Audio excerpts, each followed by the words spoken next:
Welcome to Island Tea with your faves. Keep it locked in with us for your daily dose of hot tea, only on Win Media 98.9.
Good morning, guys. Good morning, and welcome to Island Tea right here on Win Media SKN. It's a rainy, overcast Thursday in September. Yep. The 15th day, guys.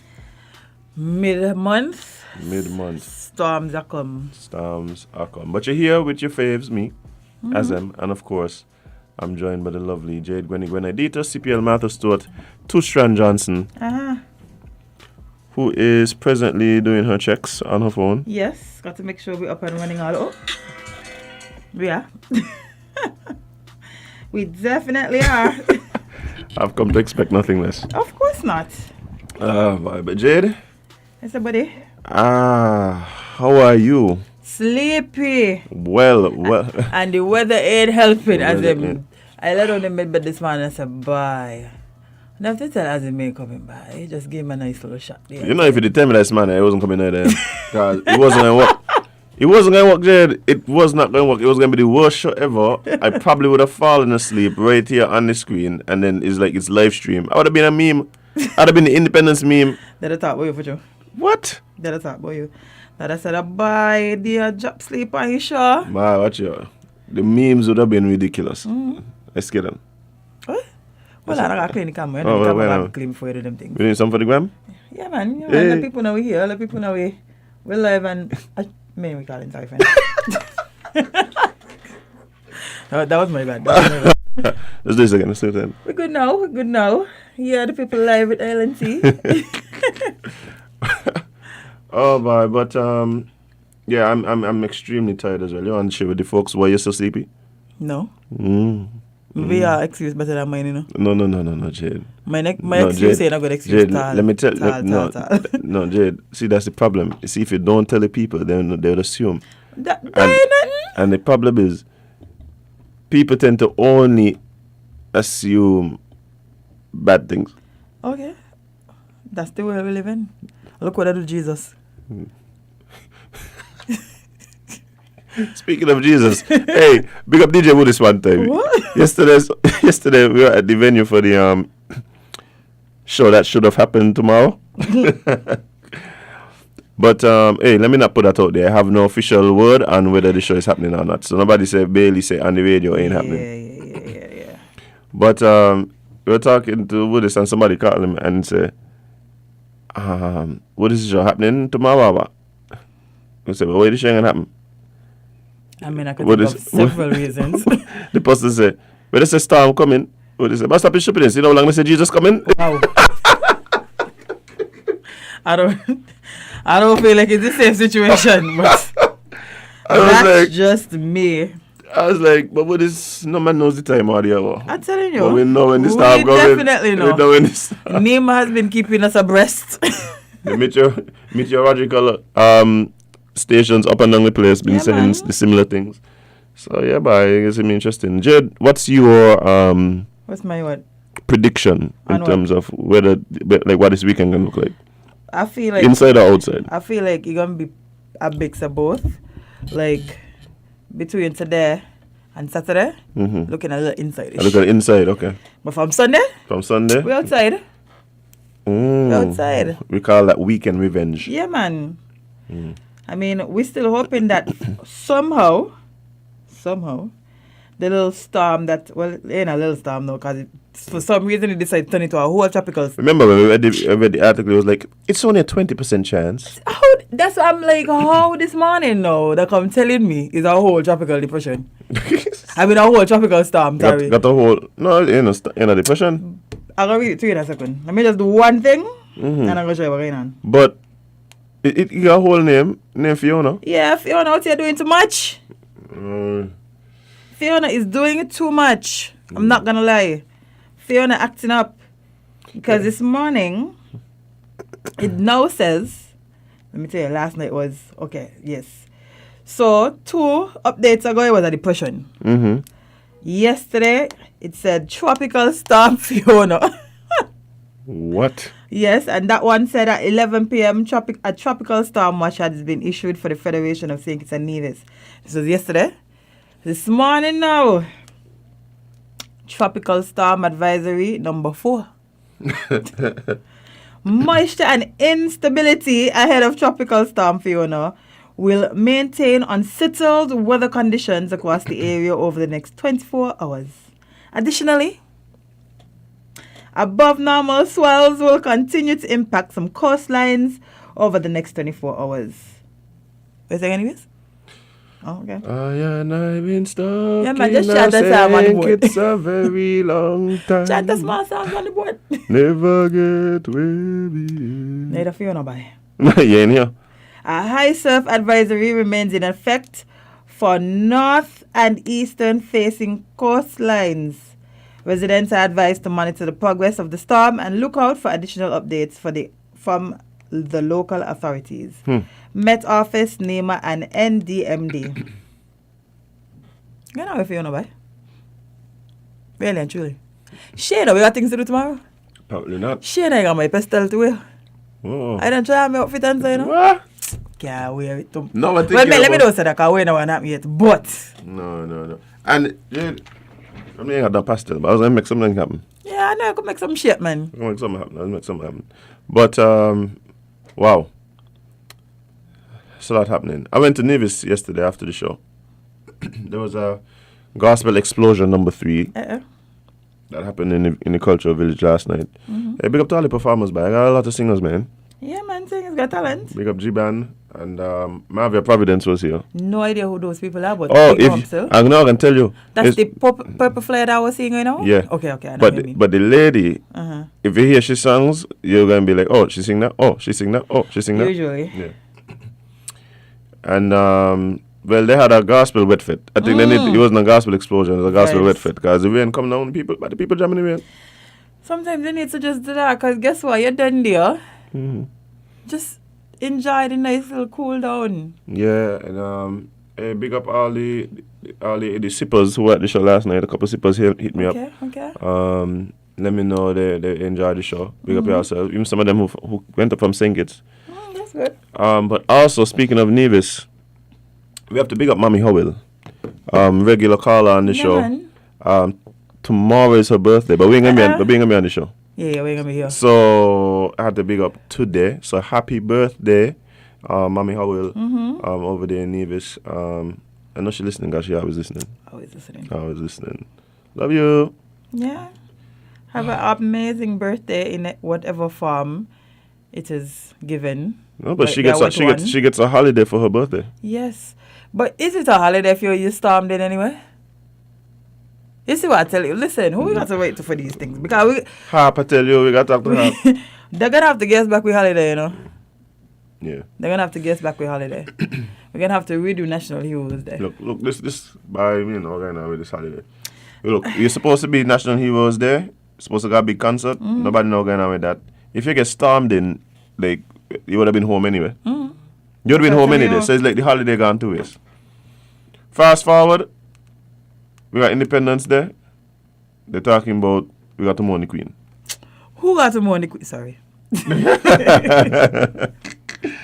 So what I am saying is, given the fact that one National Heroes Day get washed out. The Monday. Well, they wash out yet, but look how outside looking. Yeah, the Monday, we got to tame down. We should been asked to. There's certain things we have to consider. I mean, not say tame down. Who is we? Why you keep saying we? Just consider. There's things to consider, Jade. Yeah, we're going to consider being outside. You be on the news and so. What going to be on the news? Like, exactly, so we could just... No, but what I'm saying is, based on those two things, let's guess the Tuesday. Nah, yeah, with you. You with me now? Yeah. You with me now? I've been with you since yesterday. I'm pretty sure this was the suggestion yesterday. Yeah, but we're making even a bigger argument now, like a stronger argument. Because it's unfair. It's unfair that they can give us a holiday and then we get rained out. We're supposed to have another long weekend coming up, right? When? Somebody enlighten me. Ain't got another long weekend on the horizon somewhere? Ain't after Independence Day, innit? Until December. Because think about it. September, October. What we celebrating in October? Nothing. No, Halloween? Halloween. All Hallows Eve. Yeah, breast cancer and Halloween don't give holidays. They should, but they don't. November, they will have nothing happening. And then we're in December, so there's no more holidays. So I feel like it's only appropriate for our new and able-bodied government to understand the plight of the Federation. Yes. And just give us the Tuesday. Yeah. Ain't like you had to do? It is saying they could just give us half next week and then... No, with your pushing. Yeah, that may be a bit much. Yeah. I mean, yeah, but that may be a bit... Yeah. But we got the tempo. We got the tempo, the request. Small. Yeah, Start small. Yeah, don't push it.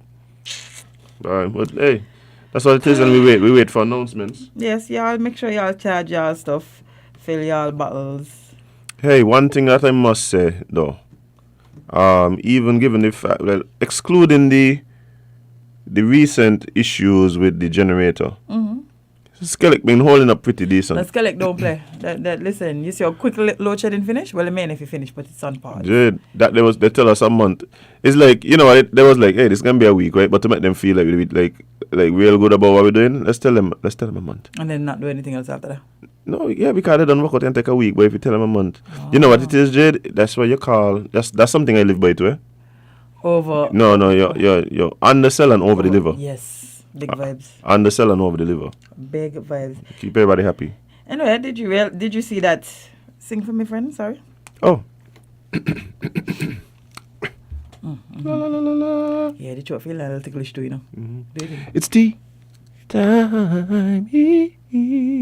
Well, you see that we was abusing about the fact that we can't leave St. Kitts. Because we don't have anywhere to do it. Well, Mr. T clearly was listening. Okay. Let's go T. I tell you, I put my faith in Mr. T. Me too. I tell you so, yeah. Me tell you so in the Jeep. You did. You definitely did. Tell you so. Well. What's up? Long-standing air carriers to resume operations into St. Kitts. Just like that. Mr. T? I'm telling you. Okay, let's see what's going on. I think it's a Nevis rebound from COVID-19. It is expected that local economies will receive a significant boost in the coming year. Recovery from the economic setbacks caused by the global coronavirus pandemic is dependent upon tourism, hinted Mr. Ellison Thomas Thompson, Chief Executive Officer at the St. Kitts Tourism Authority. Speaking at the Caribbean Tourism Organization's media briefing in the Cayman Islands, Thompson explained that the forecast for the upcoming tourist season looks bright with the return of airlift to St. Kitts. Yeah? Yeah, man. Okay. The CEO said the authority is quite optimistic that all legacy air carriers that served the island before the pandemic will return to provide services, some of which have begun operations. Sorry, I need to burp. Excuse me. When we look at the schedule, we have got the American Airline service that's going to be daily now and during the season 15th December to 2nd January. We will have double daily from Miami, but Miami is year-round for us. Charlotte comes in on a seasonal basis, so it's a weekly service that operates from the 4th of June to the 13th of August. They will come back on the 3rd of December to the 31st of December and will come back again on the 4th of March until June 2023. New York is a weekly service as well that kicks in from the 5th November until the 25th of March. Another airline, Delta, will be traveling from Atlanta, providing weekly service on Saturdays from September 3rd until December 17th, and then December 17th until June 2023.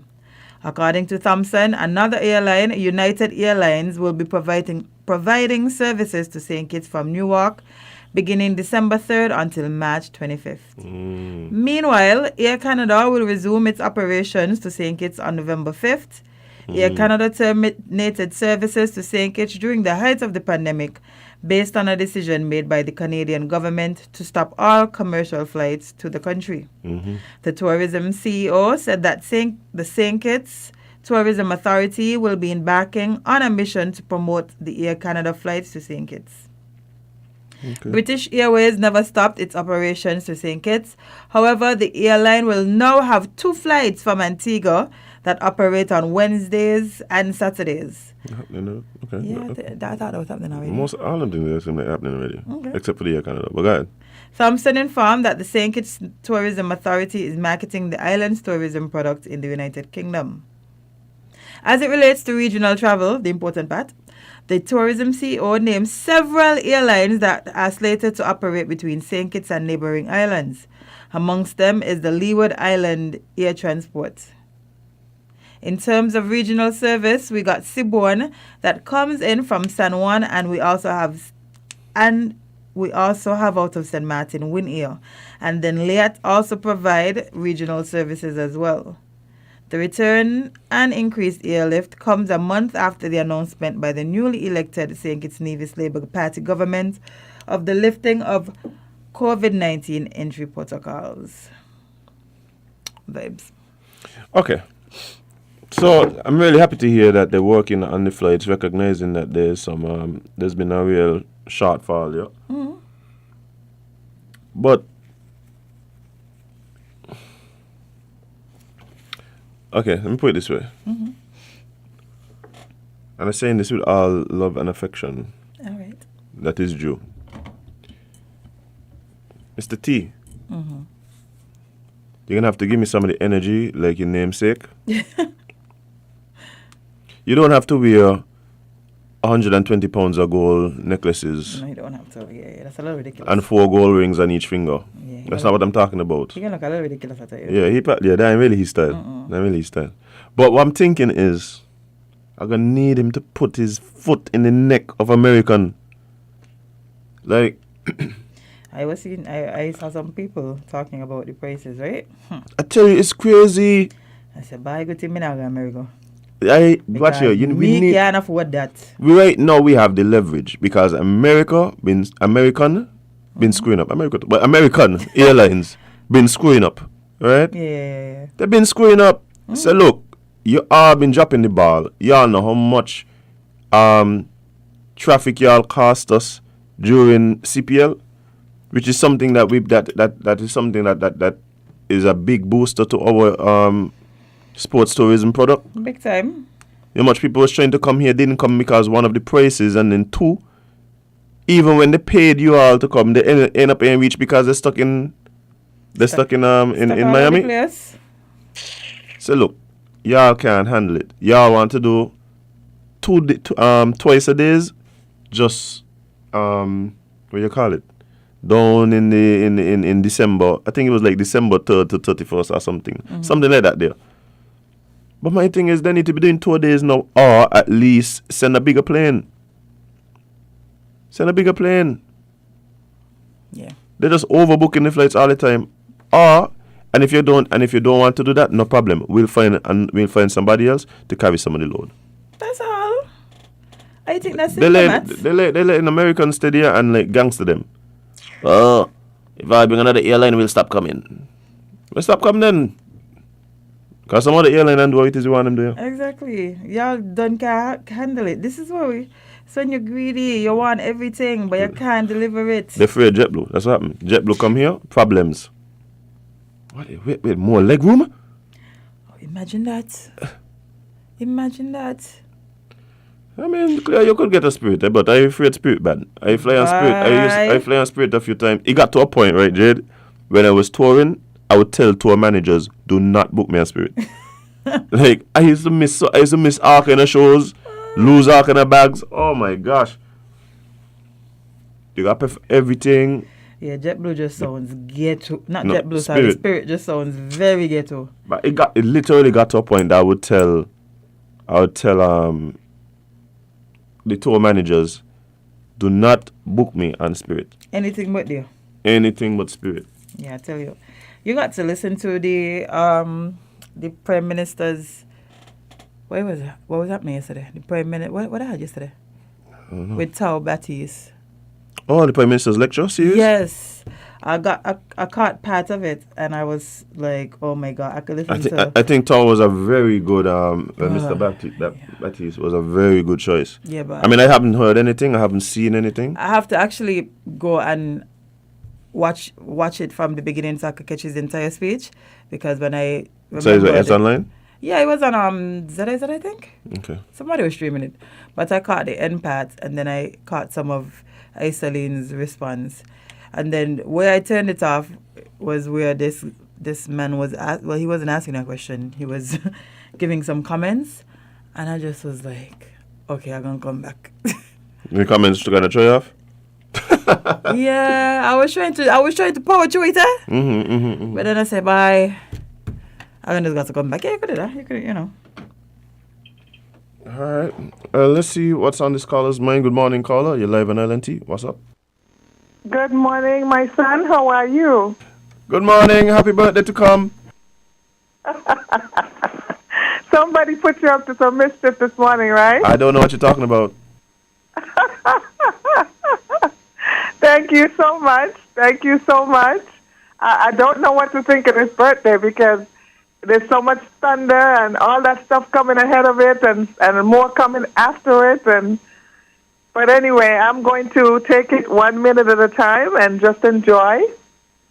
Yeah, that's probably the best plan. Oh yeah. I see a quietening down of not only my birthday but this weekend celebration. Oh, yeah. I sure hope there's something else different to look at. I don't know about you guys, but I'm so tired of the Queen story. Yeah. I just wanted to move on. Yeah. Anyway, you were just starting to talk about the lecture from Mr. Baptiste, his name is. Mm-hmm. I thought he was absolutely awesome. Nice. And I would have never thought about the angle that he took it, but he sold himself well. And he sold a different look to the youth of this federation and to the people of this federation. A different way, a different course. And one of the things that stuck in me, and you keep seeing it coming up over and over again with this new administration, Dr. Terrence Drew's administration. At the very end, Dr. Terrence Drew gifted him with a little package, and he spoke about their relationship from boyhood. And what I keep seeing is Dr. Terrence Drew has not forgotten where he came from. And he's sending a very strong message to people. No matter where you came from, you can make it. The Prime Minister and the speaker of the event yesterday were boyhood friends from Rastafarian fathers. And he mentioned one or two other things about their boyhood.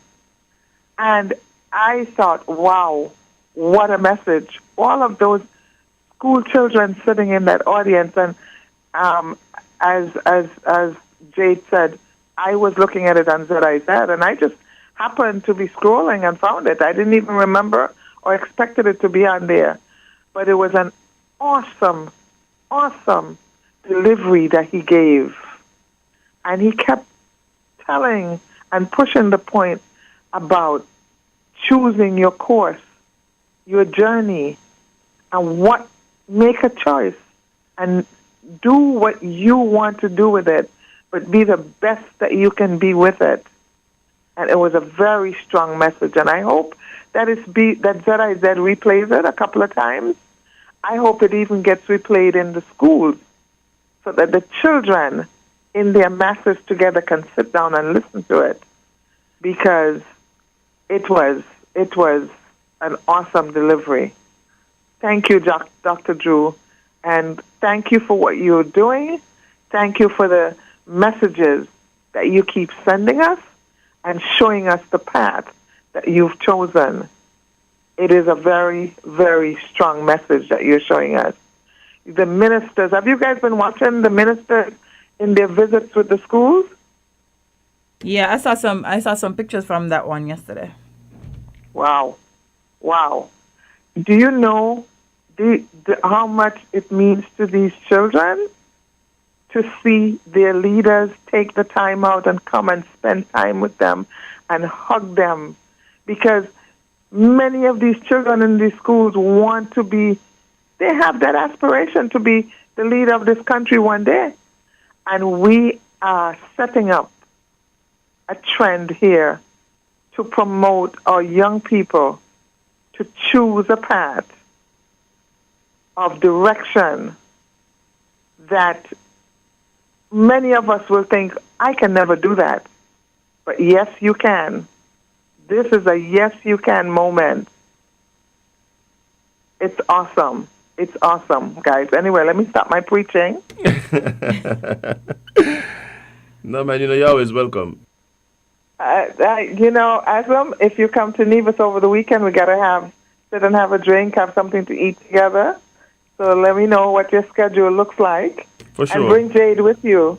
Well, I'm trying to kidnap her. We'll see.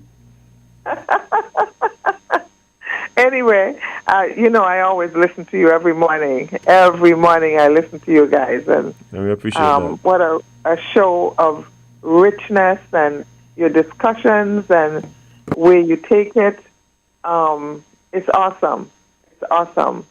It's awesome. Appreciate you so much. Thank you so much. Yeah, and enjoy the day and enjoy tomorrow for sure. Yes, in whatever capacity that you can. I will. It's going to be different. It's a very sad time for me because I've lost my father over the last almost a year now. Yeah. And I'm still going through that. I lost my brother over here about 2-3 months ago now. I lost my nephew almost a year ago. And so it's a tough time. It's one of the first times in years where I'm in Nevis and I don't have much family here. Everybody is abroad, just about. And so it's not easy. But I'm just still giving thanks that I'm alive, I'm well. And as the rain falls today, I'm in a safe place. I have a shelter over my head and food on my table. And I give God thanks for that. Amen. Perfect outlook. Have a good day. All right, take care. You as well. All right. Take care. So Azam. Hold on, before you continue, I have a quick suggestion. I haven't listened to this particular lecture series, but I've always been a fan of the Independence Prime Minister's lecture series. I believe we need to have more of these thought-provoking intellectual exercises. I don't think we have enough of them. Sometimes I go on YouTube and some of these other learning platforms and look at excerpts from conferences, excerpts from lecture series. I like to go back and look at like old speeches, like old Malcolm X speeches and Minister Farrakhan speeches and things like that. I think we need to foster some more that stuff here too. I think it could be real beneficial to not only like what we'll call it intellectual class or whatever, or academia, but just regular people. Yeah, just regular people. There's certain things I think we need to make our work on becoming standard and regular. That's one. I think certain types of entertainment as well. We need to expand, what we have on offer here. But I think this is a good example. The fact that it seems like this lecture yesterday was so well received. Yeah, it definitely was. Yeah, I think that proves that people will participate and find value in this type of exercise. Yeah, so I definitely agree. Hopefully we see more of it. What you were saying, Jade? I don't remember. I think you wasn't going into the... No. Oh, my bad. It's okay. Yours was more important. Yeah, your thoughts are more important than mine. But let's jump back into some tea. This one I saw yesterday and I was like, what is happening here? But it says an Iowa teen who killed rapists. Hold on. Before you go into that, you sure you want to see what kind of here? Not really. Okay. I mean, this does seem kind of interesting. It does. Just the first couple words were like... Trust me. We gonna want to hear this one first. Yeah. Actually, no. Let me not be rude. Go ahead, take the call. Okay, let's take one. Good morning, caller. You're live on LNT. What's up? Lost that one, but someone else is trying to get in. Good morning, caller. You're live on LNT. What's on your mind? Good morning to my happy little bush family. Having my bush right now with basil in it, with sage in it. Not sage, or other one name. Nuts, lady. Remember, you have to use odd bush. You have to use odd bush. You can't use even bush. You got to be odd bush. No, odd bush. Say, I got basil in it. Sweet marjoram. And you have lemongrass. That sounds like a pharmacy. That sound like tea. And I bet you don't know, you know what's the name. You know this bush. It's a very good bush. You pass it. Where you live, to the west? Well, no, you live not to the north. To the east you live, not to the west. I forget you live over there in Connery Heights. Yeah, but you see those long bush, we call them, some long, slim trees, we call wild common. Oh, they're very good for pain. You must drink some urine jade. Jade, exercise a lot also, drink some. Get a little chabai, some too. They're good for you. And you ask him the pain, you're exercising, you feet them long. You need some too. Yeah. My foot them at me right now, self. Yeah, you need to drink some for tea, and it's not bitter. Even though the bitter bush is very... Look here. Nobody get older. I also recognize so much things good here. I want a pharmacy, Jade, and I say no pharmacy. I used to make sure I have my paracetamol, and as I feel a little like ache, I go drink it. I can't tell last now I buy a box. Because I use up these things, and they're very important to my body. And we need a pharmacy, You just want somebody, a bush named coffee bush. Yeah. All them are good for pain. If you have a infection in your toe and your finger, and you just take the coffee bush, pound it, and put some we call it salts in it, Epsom salt. and some Vaseline. And that thing will be pulling your fingers like if somebody pulling you out the door. One time I get infected in St. Martin. You sometimes get a swollen around your finger, around your toe. And somebody tell me, use this bush thing here. And I did it. I know it back from home.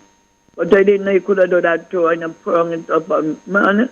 Didn't I just let somebody pulling off my finger, pulling. And by the next day, my finger gone on so good. Wow. All these things for infection. I got a lot of things for infection here, but nobody knows them young people.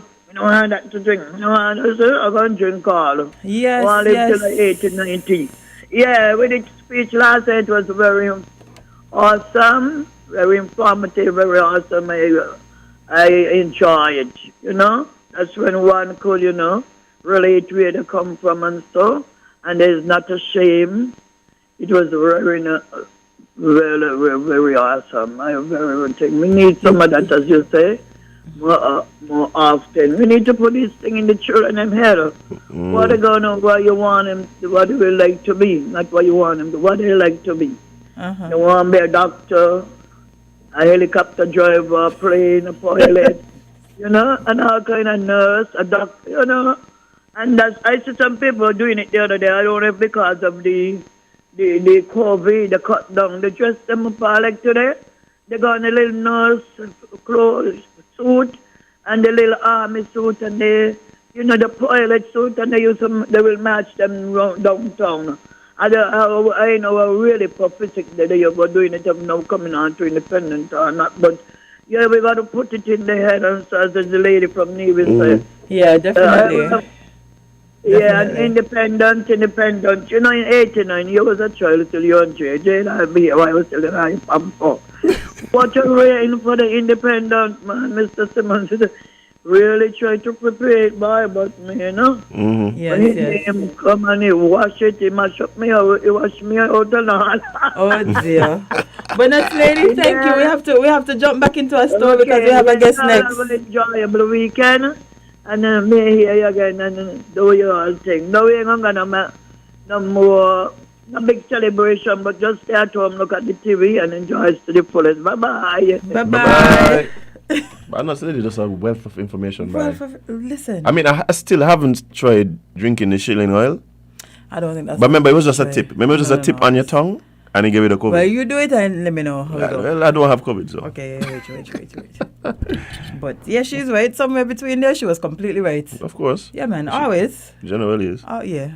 For the most part. Yeah, for the most part. But, yes, so I was saying an Iowa teen who killed a rapist was sentenced and ordered to pay $150,000. Oh, Yeah, this should just take a serious left. America. This should just take a serious left. We're just talking about Bush TJ. How we get here? Well, it was actually supposed to be here before the Bush tea, but right. The mission happened. So tell me about this, because this is kind of... Yeah. So a teenage human trafficking victim who was initially charged with first-degree murder after she stabbed her accused rapist to death was sentenced Tuesday in an Iowa court to 5 years of closely supervised probation and ordered to pay $150,000 restitution to the man's family. Nonsense. Piper Lewis, 17, was sentenced Tuesday after she pleaded last year to involuntary manslaughter and willful injury in the June 2020 killing of a 37-year-old Zachary Brooks of Des Moines. Both charges were punishable by up to 10 years in prison.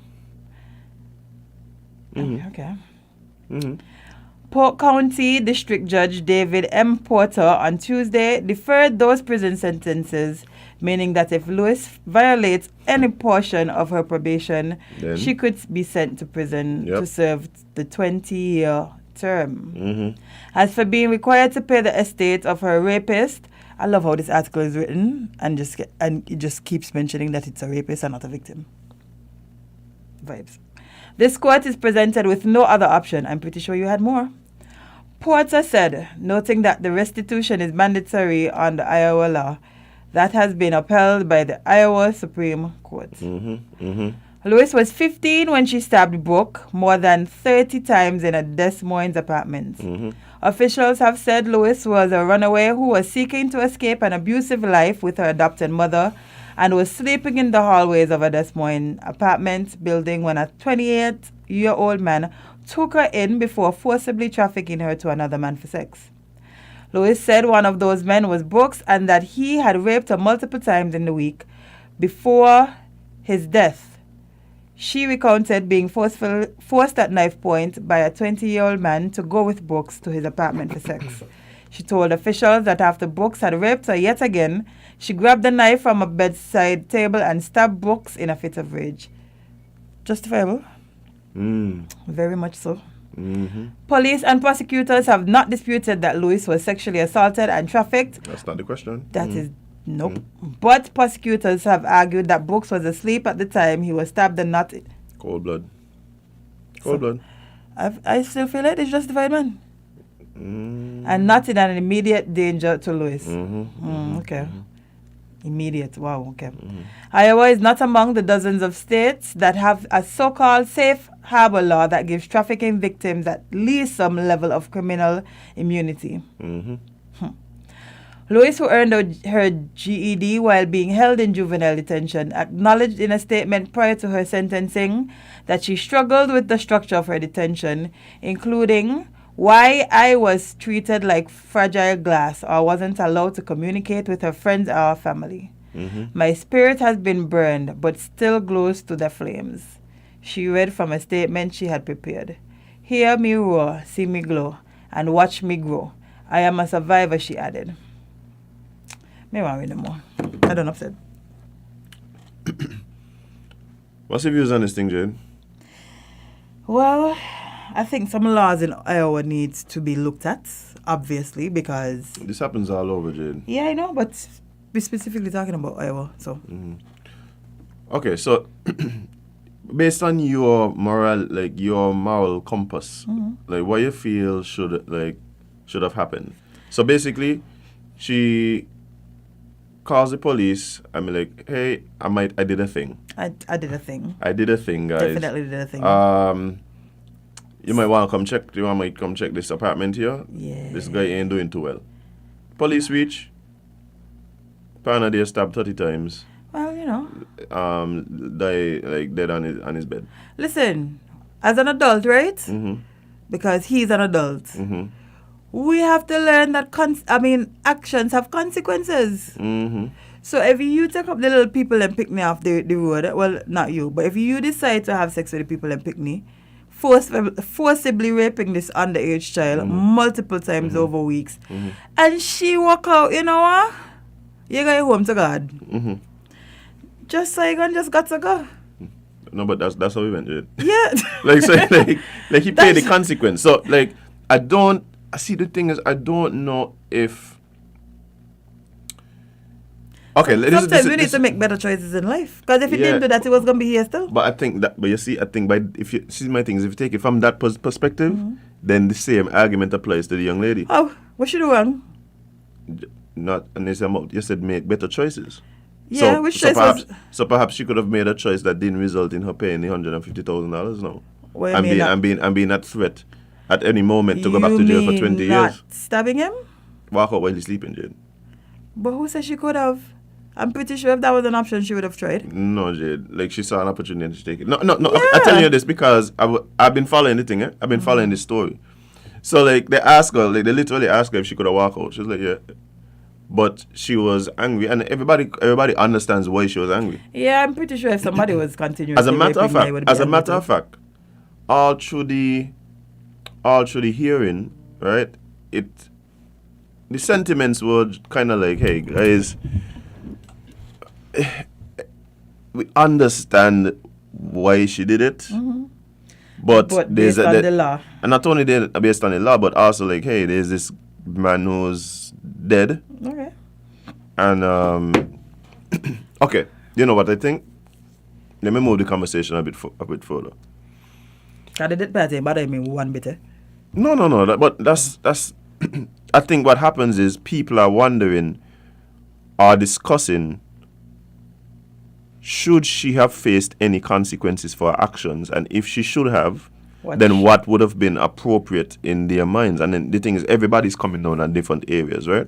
Some people are saying, okay, well, yeah, she killed a man in cold blood.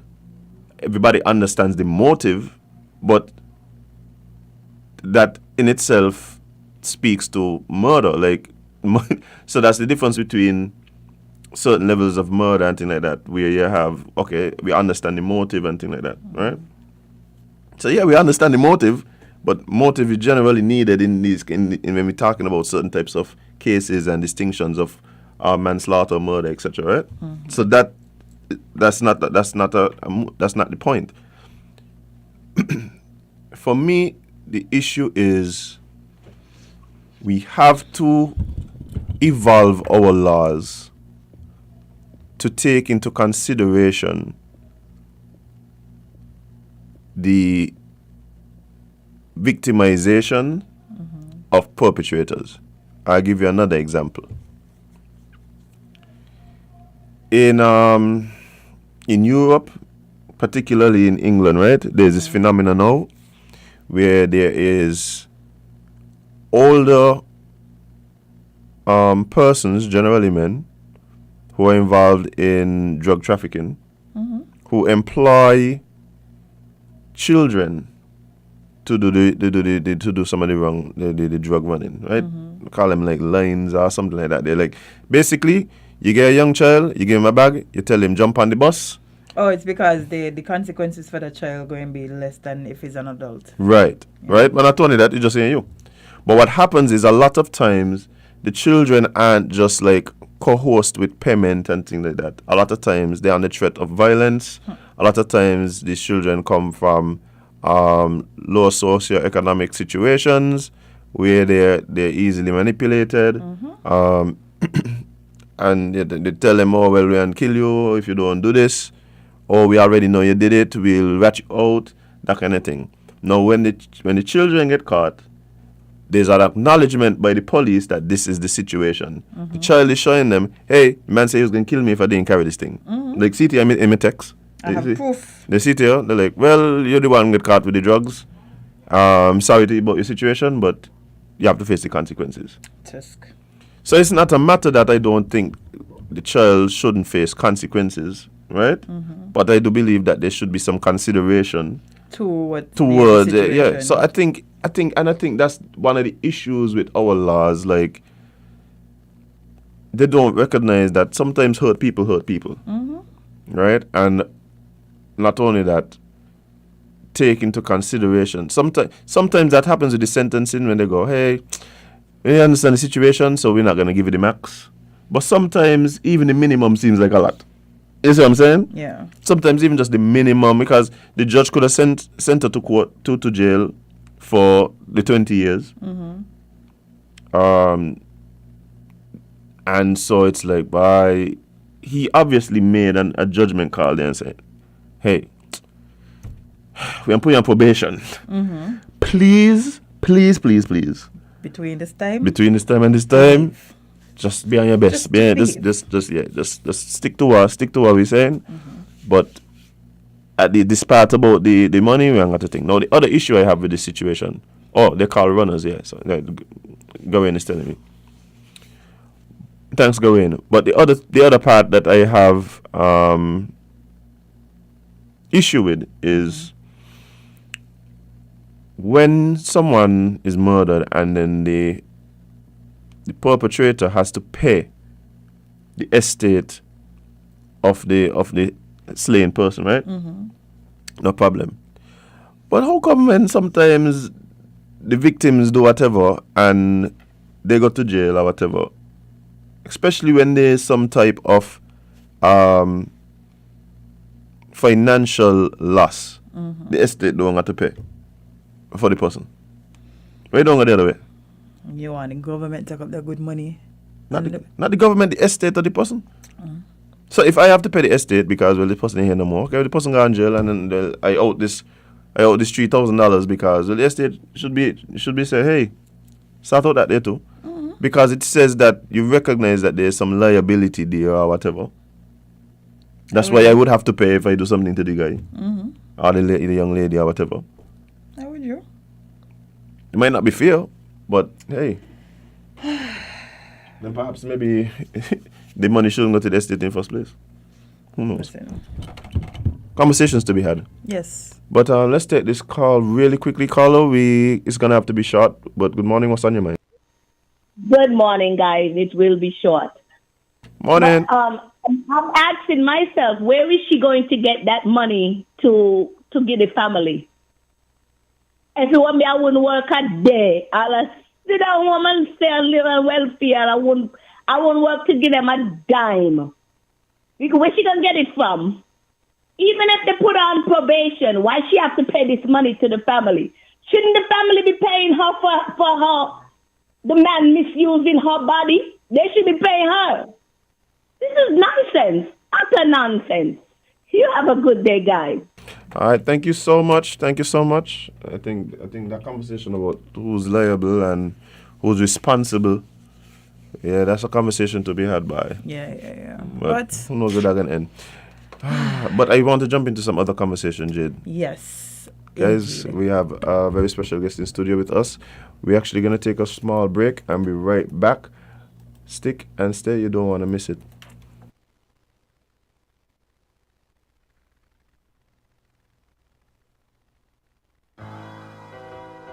Charge up with turbo energy, we want kickstart and a workout. For some in a mind and in a haircut. We're going up and up and up. One cup and me charge up, turbo, me want no time for talk. Pour some in my cup and get me energy up. Original flavor, me drinking, mixing with the juicing. We no lose turbo, me for win. Cause a turbo, me say me ever ready, never did it. The greatest, next level energy, it's legendary. Pass up, turbo, we drink and charge up. One cup and me gone up, me charge up with turbo energy drink. Cool. Energize your goals with Lucozade. Get it cool. Look under the cap, find the code with it. Thousands in prizes, iPhones and TVs.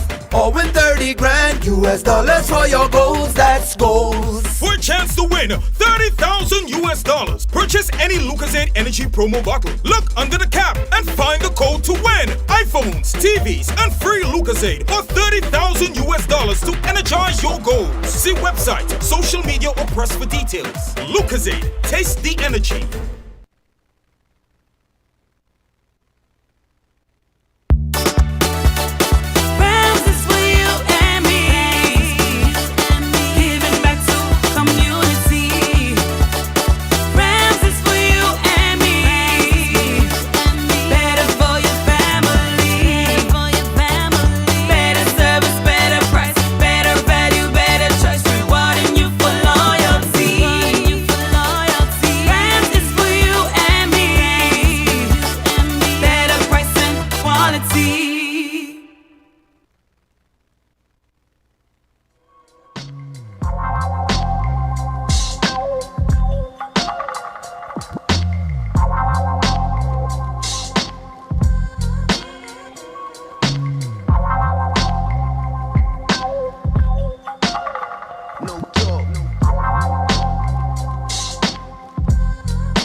Hey guys, welcome back to Island Tea right here on Win Media SKN. It's Thursday, September 15th, and I'm actually looking forward to talking to this next guest, Jane.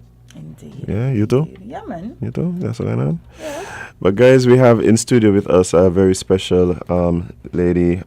We have in studio Mrs. Candace Warner Shoy joining us in studio. Good morning. How are you doing? Oh, hold on. I don't want to miss anything you're saying. So you can say that again. So good morning. How are you guys doing? I'm happy to be here today. Well, we told you we're a bit sleepy. Just a bit. But other than that, most of the things are good. Awesome. Yeah, that's Man, that's about it. It's a good generalized answer. Yeah, we're being honest. Very much so. Transparency is good. Yes.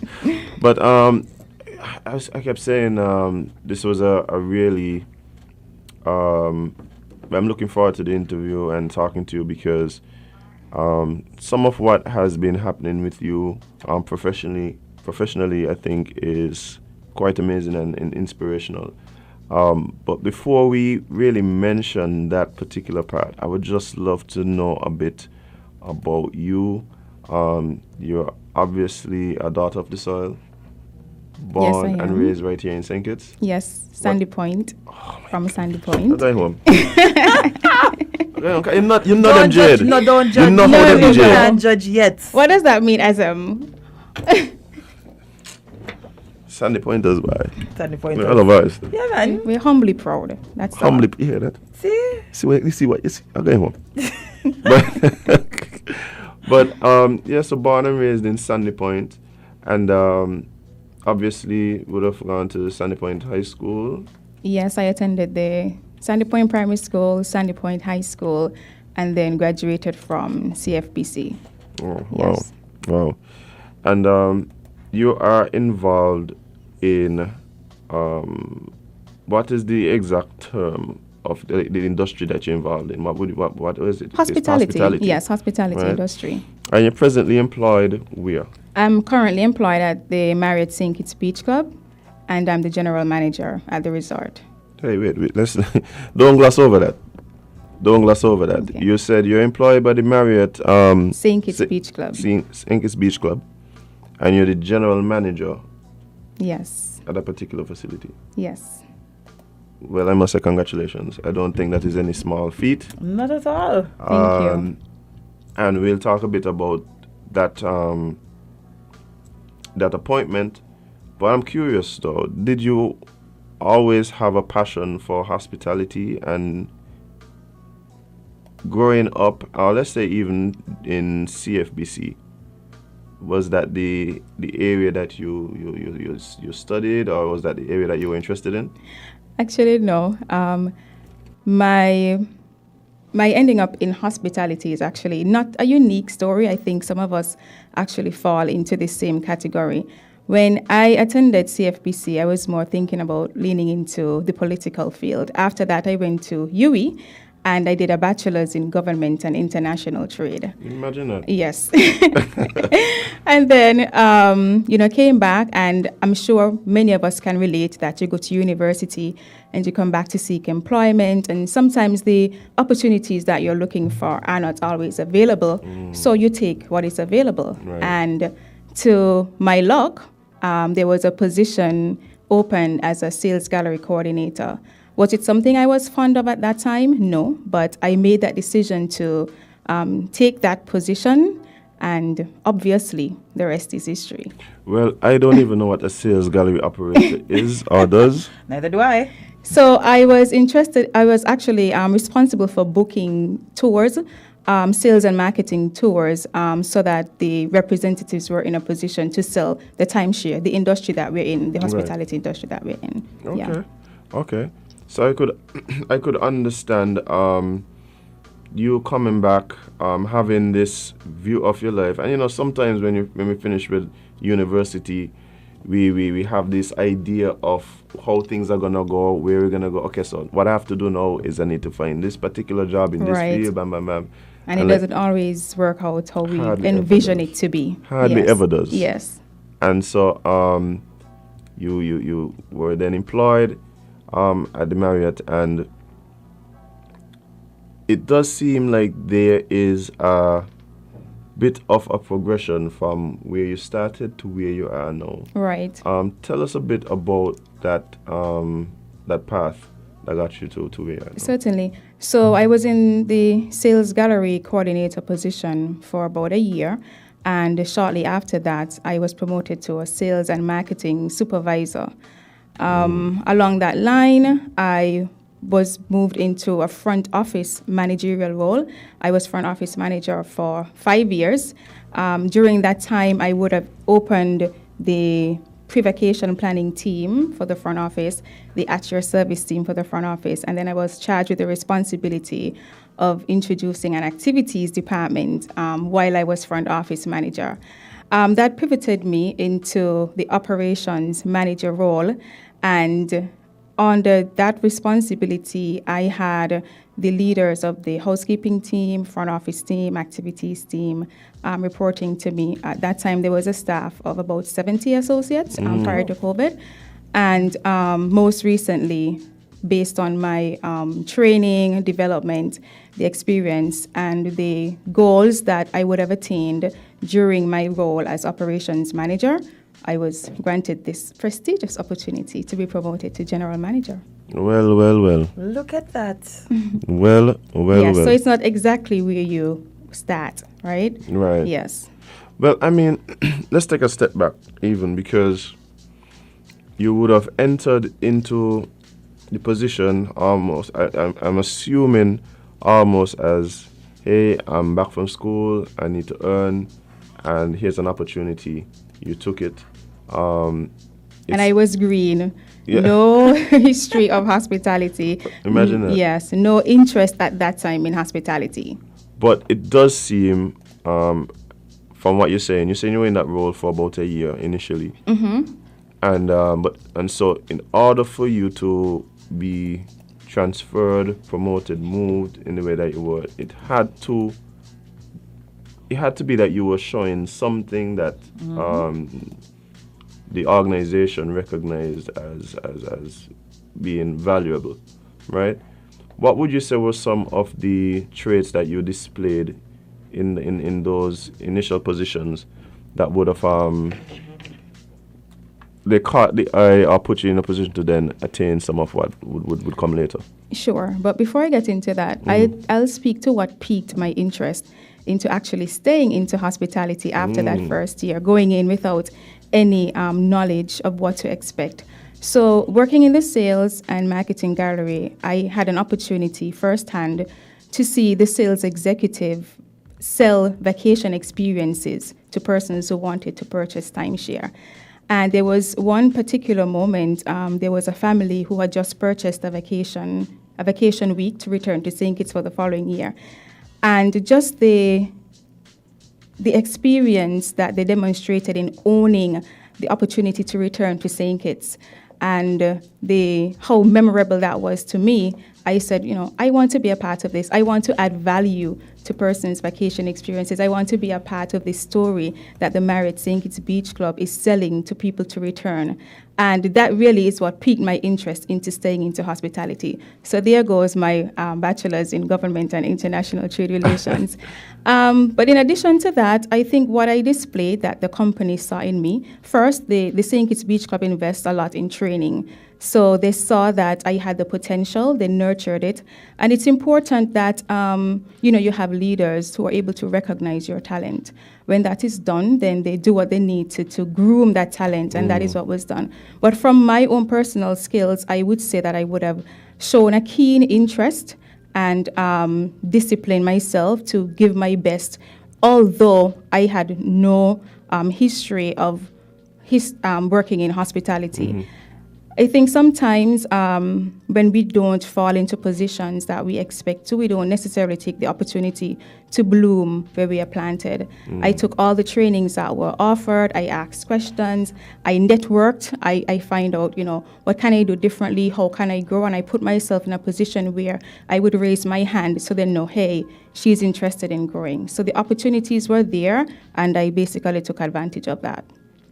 See, for me, listening to what you're saying, I am trying to extract some of the key elements that would have helped to propel you into your present situation.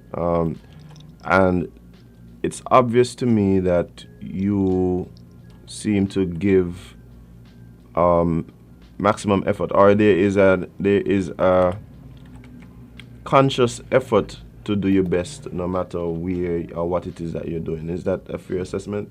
That is a fair assessment. And not, for me to do my best, but also to, pay it forward and invest in others, encouraging them to do their best as well. So that's a personal mantra of mine.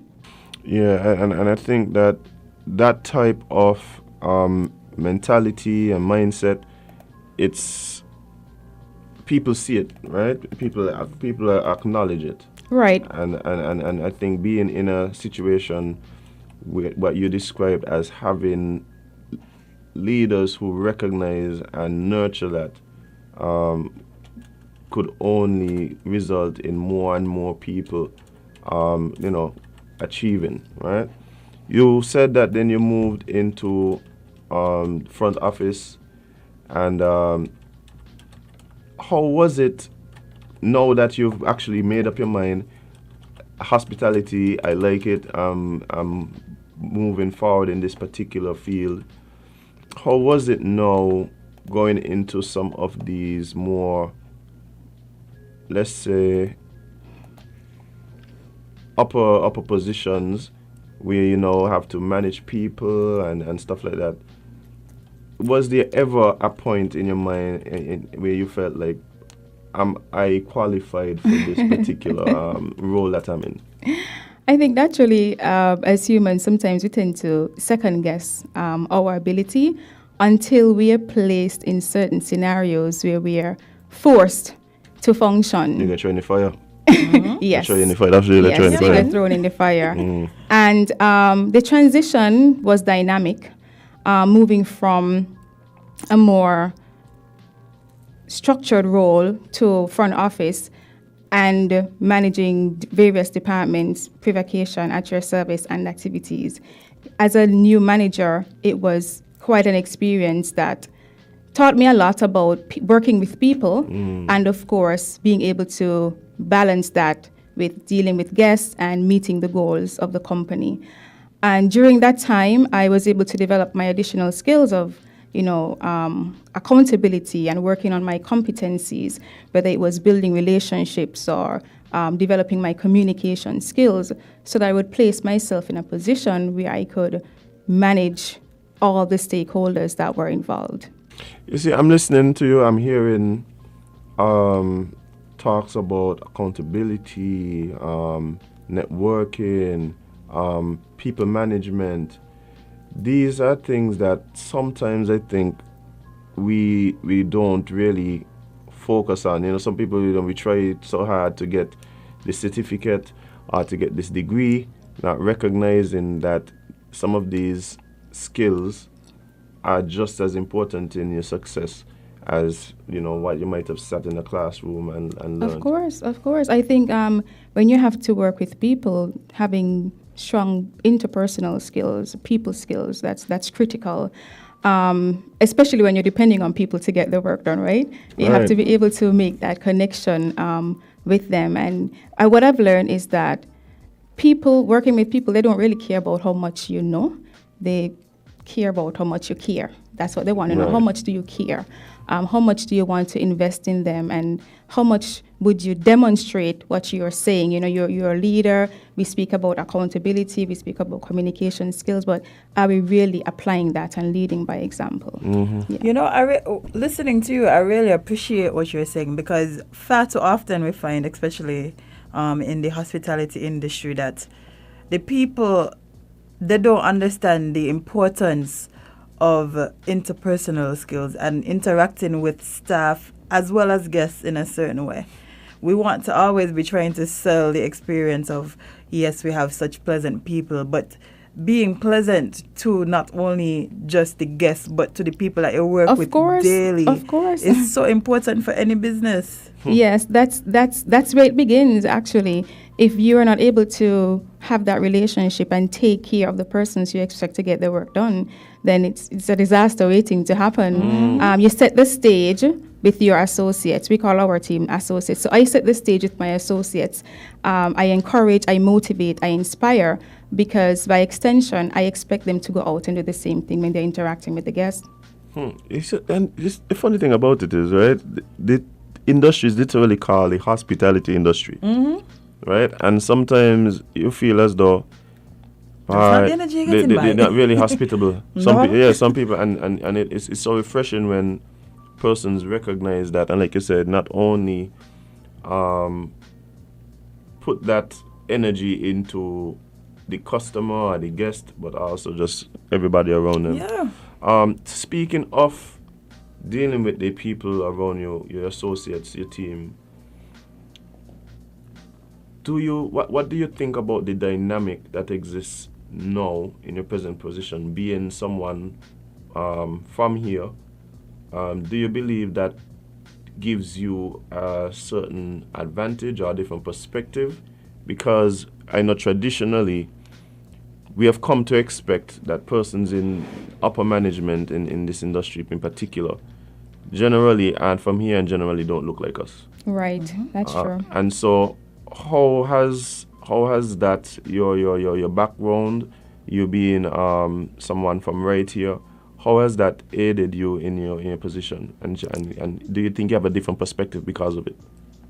Well, I've been fortunate enough to grow with the team that I have. Most of the associates who I work with have been with the company since my inception of joining the company. A few changes, very low turnover, thankfully. But when the announcement was made that I was general manager to the team, the reaction and the response was exceedingly overwhelming. And I think... They're on the live going, Maddie. Yeah. They're on the live going. They're literally here watching. Oh, really? Yes. Hey, guys, what's up? About the work. So I think what it is, too, is that being from the island and having a team... By the way, we have a team of about 10 different nationalities. So our culture is very diverse and inclusive at the Marriott St. Kitts Beach Club. And being from the island and my background, it makes it very easy for me to introduce, plans and actions that can connect with our culture. If we're having celebrations, something that's more relatable to the island, something that's more authentic to our Kittitian culture. Even for our activities that we are doing right now, my vision is to really enhance what we are offering to our owners and guests to sell that authentic Kittitian experience. So the being from here and coupling that with the team that I have and the culture that we want to exhibit at the resort, that has made the transition a lot easier and made the team very receptive because they can identify with one of their own. Right. It's one of us. It's Candace. She's been here. She's from the island, and that is what has really made the transition very easy. Wow, I'm very excited based on what you're saying about incorporate. Or just being aware and having that experience from being from here and incorporating that into the experiences of the owners and the guests that come to the place. I think that is something that may be overlooked, maybe not on purpose, but because you just this isn't you, this isn't you, and so you being a Kittitian, the property being here in St. Kitts, I think that could be a very I don't only want to say unique because maybe this doesn't happen all over, but I think it's a very good match that could yield some very interesting results. Of course, I certainly agree. Historically, we always look at tourism as or selling St. Kitts as sun, sea and sand, but there's so much more. Selling those, creating and selling those vacation experiences are also critical to, enhancing any person who passes through these islands. We want to make sure that they really get a feel of what our cultural experience is. Well, I'll be honest with you. Sometimes there is I've thought that these resorts and stuff, they're this self-contained thing that the visitors, guests, they don't always get out and see the place and get a feel for the island. But if that is something that is actually in the forethought of management and the persons in the decision making and realms of the property, then obviously we're gonna see more and more of that, because I think that happens. It happened to me too. Sometimes I travel someplace and I don't have the visa. You just want to relax, right? Yeah. But what we try to do at the Marriott St. Kitts Beach Club is sell both a resort experience and a city or town experience. So you get a full, like an inclusive vacation experience, not just at the resort, but at least you can incorporate some of what's happening on the island. Right. Yeah. I can honestly say from my experience, especially for being there for so long last year during the CPL bubble, one thing I realized that the staff is very warm and inviting. Like everywhere I went, I was just randomly chatting with people. Nice. To the point where I think recently I was just strolling through town, and one of the ladies who I actually was speaking to while staying there last year, she recognized me, and the same energy I got. So it transcends just being at the resort. They carry it with them. It becomes a part of who we are. Sometimes I'm downtown and I'm off, and I'm so accustomed to smiling and waving and greeting, like it's innate. So I'm downtown, like good morning, hi, good afternoon. It's just who we are. Yeah. You know, as hospitality workers. Well, I mean, I believe, and again, just based on what I'm seeing on the live. They really love you. They're making me want to come work over there. They're an awesome team. I'm telling you, I have the best team in the world. They're very supportive. They're multi-talented. During COVID especially, we rode those waves together. And they have really risen to the occasion in a number of scenarios. Currently, our team is sitting as number one in the region for overall satisfaction for our owners and guests, and it's all because of what they're doing. So thank you, team. I am not too far from sending in an application because I don't want whatever happening. We're recruiting right now, just saying, so I can just plug up in right there. Yeah, so we have some recruiting efforts ongoing, just in case anyone who is listening on the various platforms, for housekeeping room attendants, and we're looking for an engineer overnight and some others, but you can check out our website for that. Friend, you went school to be an engineer, you know? Or in that type? I don't think that type. Oh, okay. But who knows? You know. Well, am I gonna send you something? Who knows? Just watch your thing, you never know. But speaking of employment and possibilities in this particular industry, I think it's important what your experience has been and where you're at now, because it's one thing to say, hey, someday I want to get climb to the top of the ladder in hospitality, and it's different though when you have examples of success. It's different when you see someone who has achieved. It becomes more real. It seems more attainable. But for persons who are considering entering hospitality, why hospitality? Especially coming from someone who initially that might not have been your intention. What I love most about hospitality is that it's not so much skills focused, it's having the right attitude. And I think that's easy for most of us to develop. No, you could go ahead. Go ahead? Yeah, Okay. go ahead. All right. Yeah, so to anyone who is interested in hospitality, if your heart is, in the right place and you have the mindset, I would recommend that you go ahead and get your foot in the door. Now, with hospitality, sometimes you may not get right at the position that you would hope to attain, but there's lots of career opportunities in hospitality. My story would have indicated that.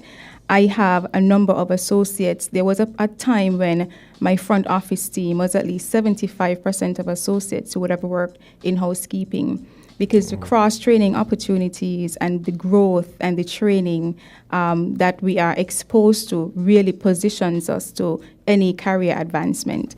So, and it's very wide. I think in St. Kitts, we limit hospitality to servers and waitresses and taxi drivers, but there are quite a number of managerial positions that I would love to see our nationals, get that talent groomed into being into those roles. Yeah, I think that is very important. I think it really helps to inform the experience the guest.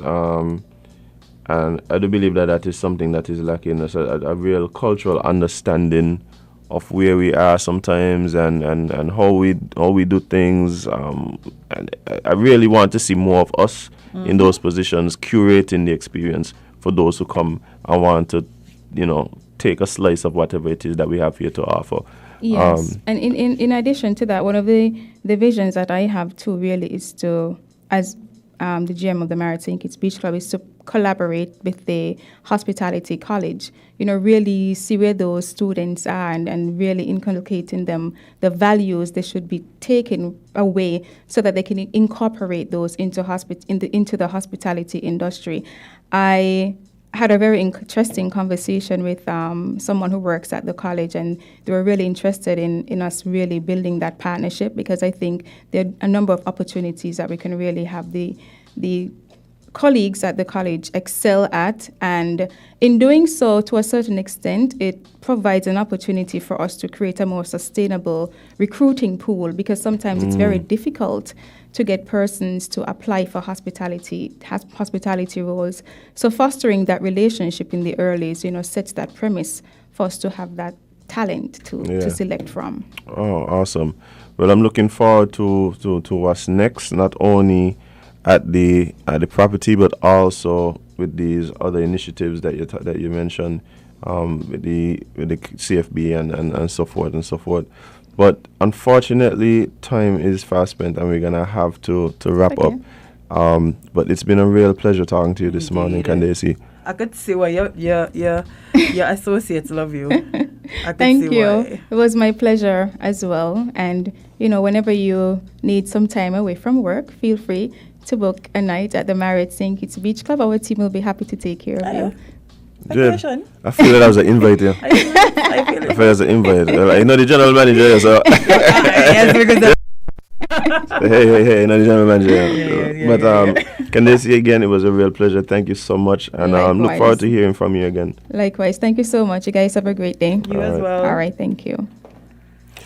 Guys, we're gonna take a small break and come right back with more Island Tea right here on Win Media SKN. Stick and stay.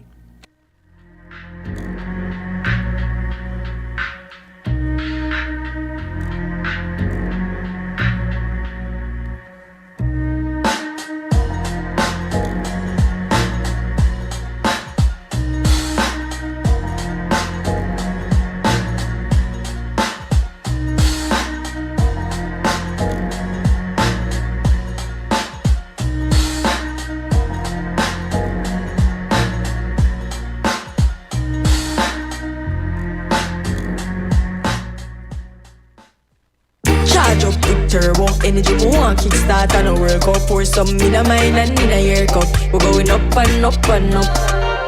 One cup on me charge up, turbo, me want no time for talk. Pour some in a my cup and get me energy up. Original flavor, me drinking, mixing with the juicing. We no lose turbo, me for win. Cause a turbo, me say me ever ready, never did it. The greatest, next level energy, it's legendary. Pass up, turbo, we drink and charge up. One cup of my gun up, me charge up with turbo energy drink. Cool, energize your goals with Lucozade. Get it cool. Look under the cap, find the code, win it. Thousands in prizes, iPhones and TVs.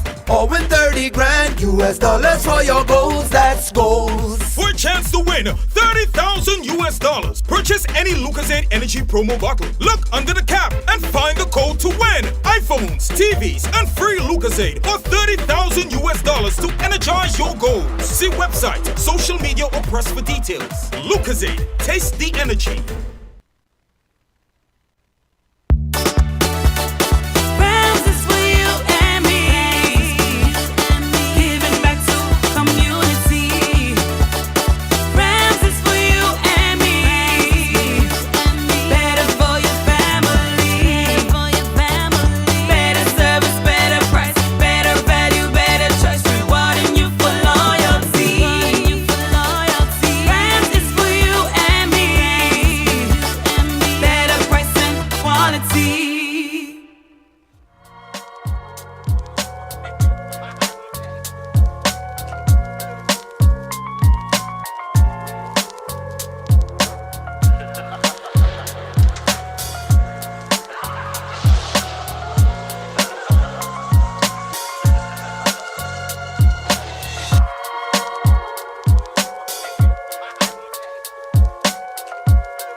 Hey guys, welcome back to Island Tea right here on Win Media SKN. It's Thursday. Getting ready for the long weekend, Jade? Boy. Yeah? I feel robbed. I'm gonna lie to you. Jade, I feel robbed as the fun isn't taken away, it's just postponed. Yes. It's just postponed. So you take a rest day, enjoy the weather, and then we party another day. I hope they postpone it with another holiday. Because we owed a holiday. Yeah, we owed one for real. But one thing can keep us going through the weekend is good music. And that being said, guys, we are actually being joined via Zoom by a very talented artist, Mr. Malik Young King. Malik, big up yourself. Good morning. How you doing? Good morning, man. What's going on, Azam? How you doing, Jade? I'm good. I'm a bit sleepy, but it matches the weather. It's a bit gloomy outside. You ain't got no choice, Jade. You ain't got no choice. Literally. But Malik, thanks for hanging out with us this morning, bro. It's been a while since we link up. Where you at right now?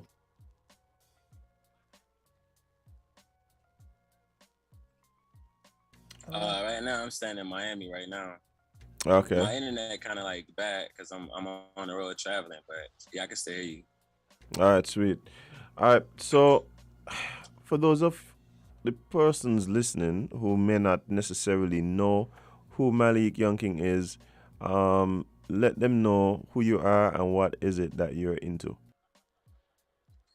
All right, everybody, most people know me as Malik Mustafa. I grew up in Atlanta, but I moved to St. Kitts when I was like 16. So everybody in St. Kitts kind of adapted me as, their own locally. So I would say I'm probably 10% American, 90% Katisha. And, they adapted me in the music industry. I'm a music artist. And I grew up, in Sandy Point. That's where I went to school at. So a lot of people know me as Malik Mustafa, but a lot of people don't know my name. Malik is Arabic and it means king. So I just made the name switch. Right. Malik Young King, kind of as an artist stage name. I was actually going to ask you about that, because I was like, the name change, what inspired that. But I do recognize now, based on what you said, it just kind of follows based on your name that you already have. Yeah, for sure. All right. And you were living here in St. Kitts for some time, and I think that even during that short time, you really cemented yourself as being one of the premier artists, particularly in your genre. And how has that journey been for you? From, of course, coming here, starting doing your recordings, building up the local following, and then even now continuing what you're doing now that you're back in the US.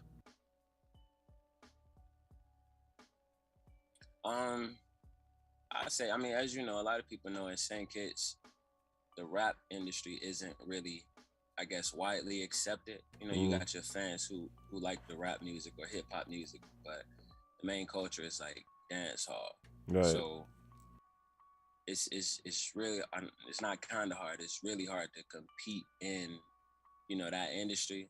Hence the reason, mainly trying to push it out here. But it's where I grew as an artist, starting so young in St. Kitts. So I have a lot of my core fans from St. Kitts, the people that do like hip hop and enjoy, my music and my talent. So it's easy, like I said, when you have the core fan base, but just in general to compete in the market there for hip hop music is not really as easy.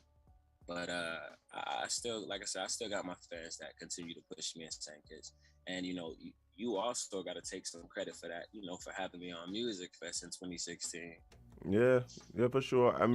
I remember you taking the stage, and I think even at that particular moment, you would have really gained the appreciation of a lot of people who maybe at that time didn't know who you were and wasn't really familiar with your music.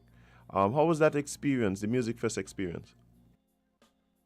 It was my first, big stage, my first big. And for me, I know a lot of people in St. Kitts would consider that to be like a local stage. But for me, originally not being from there, it was an international stage for me. So it was a huge deal for me.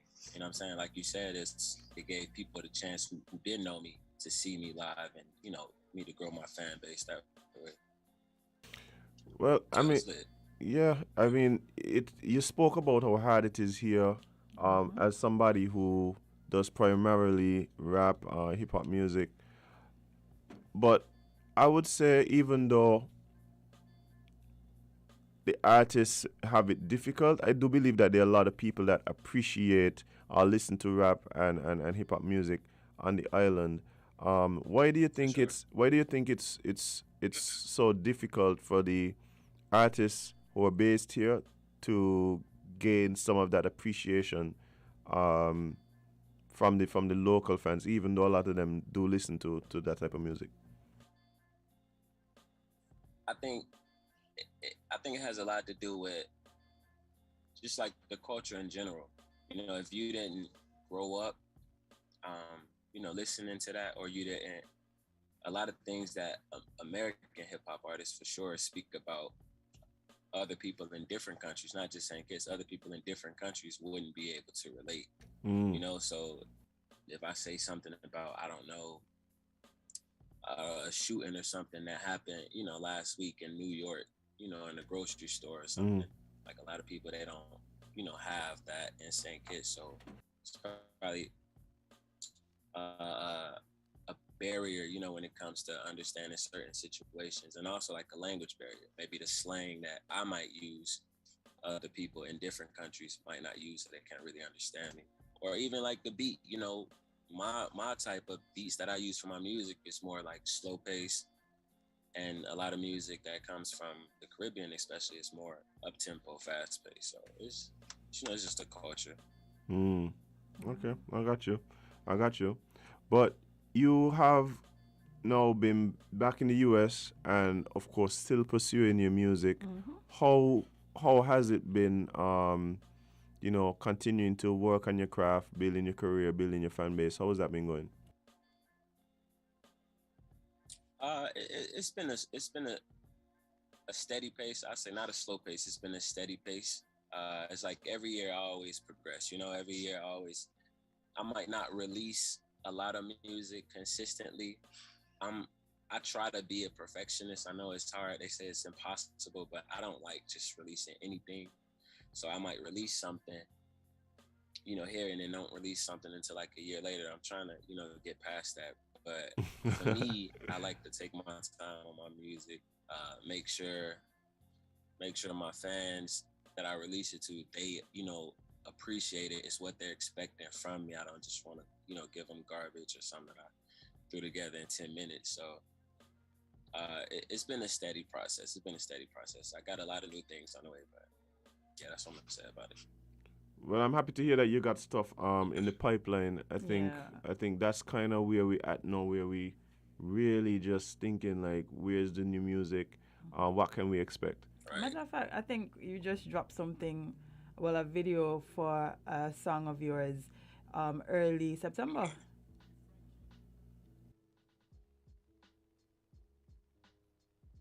Yeah, that's a song called Can't Save Me. Music video out right now, man. Everybody go check that out, by the way. What was the inspiration behind that song? That song, it was personal. Inspiration came from things that I've been through in life, particularly in just me giving my love to people in general. A lot of times we give our loves to a lot of people, whether it's a relationship or family members or friends, and you're expecting to get that same love back. And when you don't, it slowly starts chipping away at your heart. For me anyway, slowly starts chipping away. And when you down the line, you run into somebody else and they want that type of love from you, and wondering like, why you acting like this? Why you can't give me that type of love? And that song, Can't Save Me, is just explaining like you can't blame me for the way I am. You just gotta blame everybody that made me this way. So, that's what that's about. All right. Well, as somebody who is obviously a lover of the rap genre, who are some of the people that you can say honestly has influenced you over the years that you've been pursuing this genre? Jade? I gotta. No, I can't. No, definitely not me. Jade, right? Jade is one? I say I got a lot of different artists inspire me or influence me in different aspects of the music. When it comes to like being real, just speaking purely from the heart, I say like Tupac, obviously. J. Cole, I'm a big fan of J. Cole. When it comes to like creativity, I enjoy Kanye West a lot. Just how he produced things, how he, make his own beats, lyrics, everything, how he just put a whole project together. And then like on the business aspects of the music, I admire, Jay-Z. He's been like the first hip hop billionaire in the music industry. So, different artists in different parts of the music inspire me. Yeah, I mean, it's obvious that you have been putting in work, you've been producing music, you've been studying and are making moves to really further your career. But would you have any advice for locally based persons who are involved in your industry? Now, the reason I'm asking this is I think sometimes everybody kind of has, a set idea as to how to become successful. Like, hey, I gotta make a music video, I gotta get signed, I gotta get a feature from a big artist to, as we just say locally, boss. But what would you what advice would you give to like persons who are trying to follow the path that you're presently on?